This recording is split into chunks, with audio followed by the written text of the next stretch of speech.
नमस्कार। पल पल में आपका एक बार फिर से स्वागत है। जैसा कि पिछले 12 दिन से कृषि बिलों के विरोध में किसान आंदोलन चल रहा है, वहीं आज किसानों ने भारत बंद का आह्वान किया है। तो इसी के ऊपर चर्चा करने के लिए आज हमारे साथ हमारे स्टूडियो में जुड़े हैं पल पल के प्रधान संपादक मिस्टर सुरेंद्र भाटिया जी। नमस्कार सर। नमस्कार जी। तो सर, सबसे पहले आप हमारे दर्शकों को ये बताइए कि पूरे भारत में भारत बंद की क्या स्थिति है आज के अब तक के समाचार के अनुसार। ऐसा है, मुख्य रूप से किसानों ने 11 बजे से लेकर 3 बजे के बीच में चक्का जाम करने का आह्वान किया था। और ये दिल्ली, ना केवल दिल्ली के चारों ओर सड़कें जाम हैं इस समय के जो खबरें मिली हैं। पहले दिल्ली गाजियाबाद का जो बॉर्डर है वो खुला हुआ था, हालांकि दिल्ली करनाल और दिल्ली बहादुरगढ़ का जो बॉर्डर है वो पहले ही किसानों ने बंद कर रखा था। लेकिन आज 11 बजे के बाद जो उत्तर प्रदेश के किसान हैं वो गाजियाबाद के बॉर्डर पे भी बैठे हैं और दिल्ली के चारों ओर इस समय यातायात पूर्ण रूप से बंद है। इसके अतिरिक्त सबसे जो अच्छी खबर ये है कि अब तक कोई अप्रिय घटना नहीं घटी। शांतिपूर्ण रूप से कुछ राज्यों में जहां आंदोलन के कारण भारत बंद का व्यापक असर है और जहां व्यापक असर है उनमें है सबसे ज़्यादा पंजाब में, कुछ हरियाणा में, कुछ राजस्थान में और कुछ महाराष्ट्र में। इसके अतिरिक्त जो कांग्रेस और विपक्ष की जो स्टेट हैं वहाँ पे इसका असर देखने को मिल रहा है। उत्तर प्रदेश में बहुत कम इसका असर है, मध्य प्रदेश में भी इसका असर बहुत कम है। तो ऐसा क्यों है सर कि भारत बंद का असर कुछ जगह पर ज्यादा है और कुछ जगह कम है? ऐसा अलग अलग डिफरेंस क्यों है भारत ये बंद का असर? सबसे पहले हमारे दर्शकों को और सबको ये समझना होगा, क्योंकि किसान आंदोलन की अगुवाई पंजाब और हरियाणा कर रहे हैं और पंजाब की जो कांग्रेस सरकार है उसने सबसे पहले किसान बिलों का विरोध किया था और विधानसभा ने, कांग्रेस गवर्नमेंट जो पंजाब में है उन्होंने विधानसभा में अलग से कृषि बिल लेके आए थे।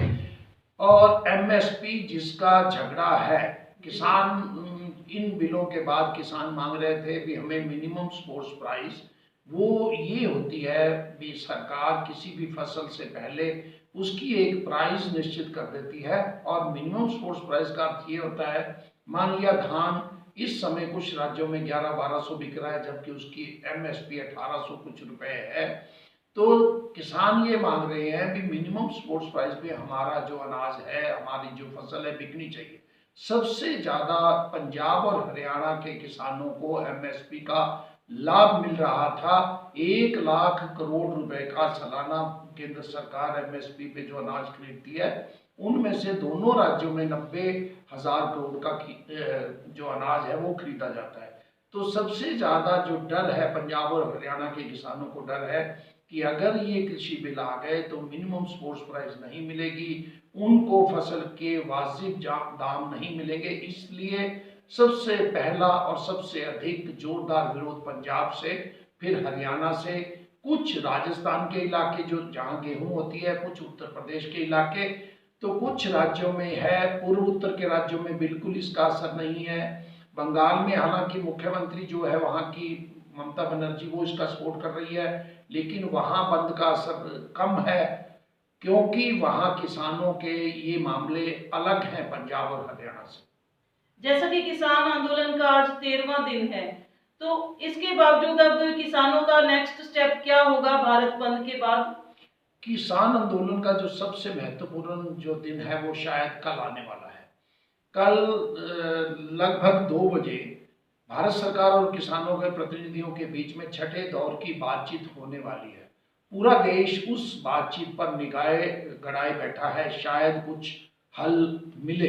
हालांकि किसान इस बात पे अड़े हुए हैं भी तीनों कृषि बिल वापस लिए जाएं, लेकिन सरकार एमएसपी का लिखित आश्वासन देने को तैयार है, कुछ और सुधार करने को तैयार है। तो 5 दौर की बात हो चुकी है लेकिन अभी तक बात बनी नहीं है, तो शायद कल इस पे कुछ बात बन जाए और किसान आंदोलन ये कल समाप्त भी हो सकता है। और अगर कल बात नहीं बनी तो और तेज भी हो सकता है। लेकिन कल के बाद जो कुछ भी होगा परसों, अगर किसान आंदोलन, किसानों की मांगे कल सरकार मान लेती है तो भी, और नहीं मानती तो भी किसान परसों बैठक करेंगे, उसके बाद ही इसका निर्णय होगा।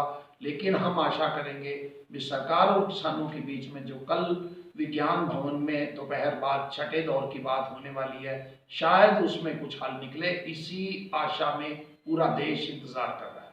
धन्यवाद सर। तो जैसे ही हमारे पास किसान आंदोलन को लेकर कोई नई जानकारी आती है तो हम वैसे ही आपको नई अपडेट देते रहेंगे। नमस्कार।